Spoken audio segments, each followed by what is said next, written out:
کہتے ہیں کسی جگہ ایک شخص رہتا تھا جس کے 3 بیٹے تھے۔ اس شخص نے اپنے ان تینوں بیٹوں کے نام عبداللہ رکھے ہوئے تھے۔ دن گزرتے رہے، حتیٰ کہ اسے مرض الموت نے آن لیا۔ اس نے اپنے تینوں بیٹوں کو بلا کر وصیت کی کہ عبداللہ کو وراثت ملے گی، عبداللہ کو وراثت نہیں ملے گی اور عبداللہ کو وراثت ملے گی۔ اس کے ساتھ ہی اس کی روح قبض ہو گئی۔ یہ خود تو فوت ہو گیا، مگر اپنے بیٹوں کو حیرت میں ڈال گیا کہ کیسے فیصلہ کرے کن 2 عبداللہ کو وراثت ملے اور کس ایک کو نہیں ملے۔ تینوں نے فیصلہ کیا کہ شہر جا کر قاضی سے اپنا مسئلہ بیان کرے اور اس سے کوئی حل مانگے۔ تینوں اپنے زادرا کے ساتھ شہر کے لیے عازم سفر ہوئے۔ راستے میں انہوں نے ایک ایسا شخص کو دیکھا جو اپنی کسی گمشدہ چیز کو تلاش کرتا پھرتا تھا۔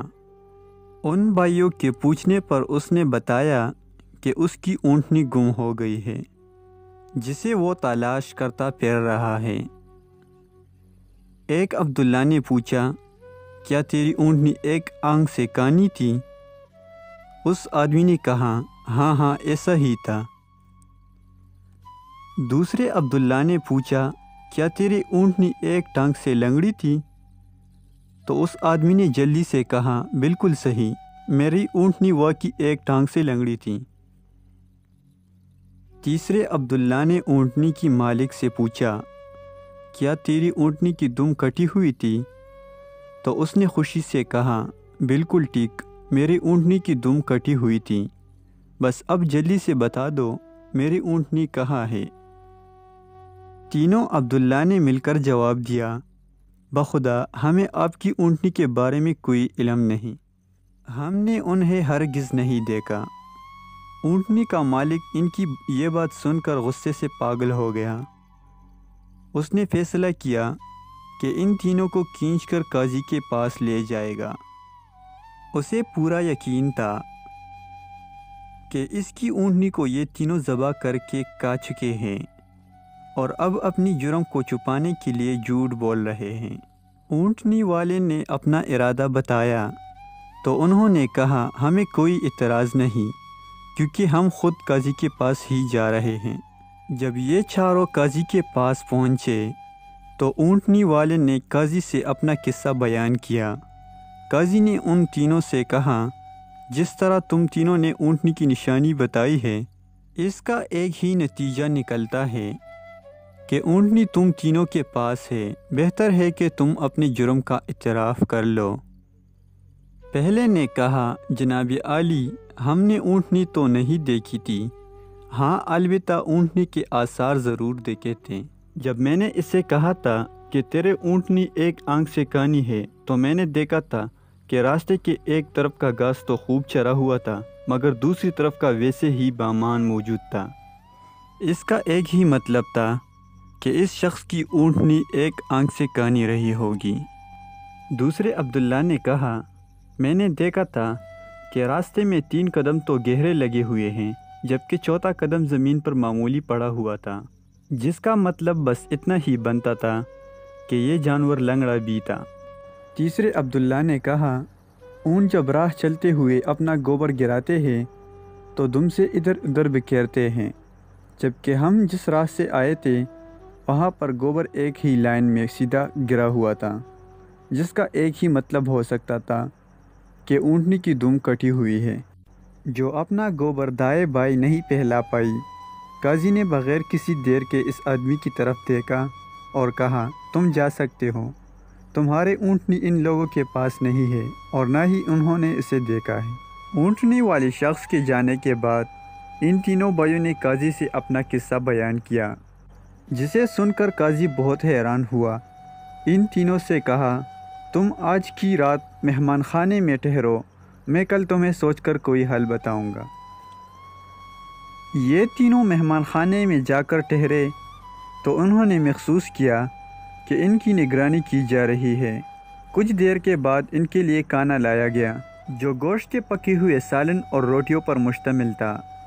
پہلے نے کھانے کو دیکھتے ہی کہا، یہ سالن کتے کی گوشت کا بنا ہوا ہے۔ دوسرے نے کہا، روٹیاں جس عورت نے پکائی ہے وہ حمل کے ساتھ اور پوری دنوں سے ہے۔ تیسرے نے کہا یہ قاضی حرام کی اولاد ہے۔ بات قاضی تک پہنچ گئی۔ اس نے تینوں کو دوسرے دن اپنی عدالت میں طلب کر لیا اور تینوں سے مخاطب ہو کر کہا تم میں سے کس نے کہا تھا یہ کتے کا گوشت پکا ہوا ہے؟ پہلا بولا میں نے کہا تھا۔ قاضی نے باورچی کو بلوا کر پوچھا تو اس نے اعتراف کیا کہ پکانے کے لیے کچھ نہیں تھا، تو اس کو شرارت سوجی اور اس نے کتے کو مار کر اس کا گوشت پکایا، ان کو کھانے کے لیے بھجوا دیا۔ قاضی نے پہلے سے پوچھا تمہیں کیسے پتہ چلا یہ گوشت کتے کا ہے؟ تو اس نے بتایا گائے، بکری یا اونٹ کی گوشت کی نیچے چربی لگی ہوتی ہے، جبکہ یہ سارا چربی نما تھا جس کے نیچے کہیں کہیں گوشت لگا ہوا تھا۔ قاضی نے کہا تم وہ عبداللہ ہو جس کو اپنی باپ کی مال سے وراثت ملے گی۔ قاضی نے دوبارہ ان سے مخاطب ہو کر پوچھا کس نے کہا یہ روٹیاں ایسی عورت نے بنائی ہے جو 9 ماہ کی حمل کے ساتھ اور اپنی پوری دنوں سے ہے؟ جواب میں دوسرے نے کہا میں ہوں جس نے یہ کہا تھا۔ قاضی نے پوچھا تمہیں کیوں ایسا لگا؟ تو اس نے کہا میں نے دیکھا روٹیاں ایک طرف سے پھولی ہوئی اور خوب پکی ہوئی ہے، تو دوسری سے کچے اور موٹی رہ گئی ہے۔ میں نے اس سے یہی آخذ کیا روٹیاں بنانے والی ایسی خاتون ہے جس سے تکلیف کے مارے زیادہ جھکا نہیں جا رہا، اور وہ سامنے کی چیز بھی نہیں دیکھ پا رہی، جس کا مطلب یہی بنتا تھا کہ عورت حاملہ ہے اور روٹیاں بنانے میں تکلیف محسوس کر رہی ہے۔ قاضی نے اس دوسرے سے بھی کہا کہ تم وہ عبداللہ ہو جسے اس کی باپ کے ترکہ سے وراثت میں حصہ ملے گا۔ پھر قاضی نے تینوں سے مخاطب ہو کر پوچھا یہ کس نے کہا تھا؟ میں ولد حرام ہوں۔ تیسرے نے جواب دیا کہ یہ میں نے کہا تھا۔ قاضی اٹھ کر اندر گیا اور اپنی ماں سے پوچھا کیا یہ سچ ہے کہ وہ حرامی ہے؟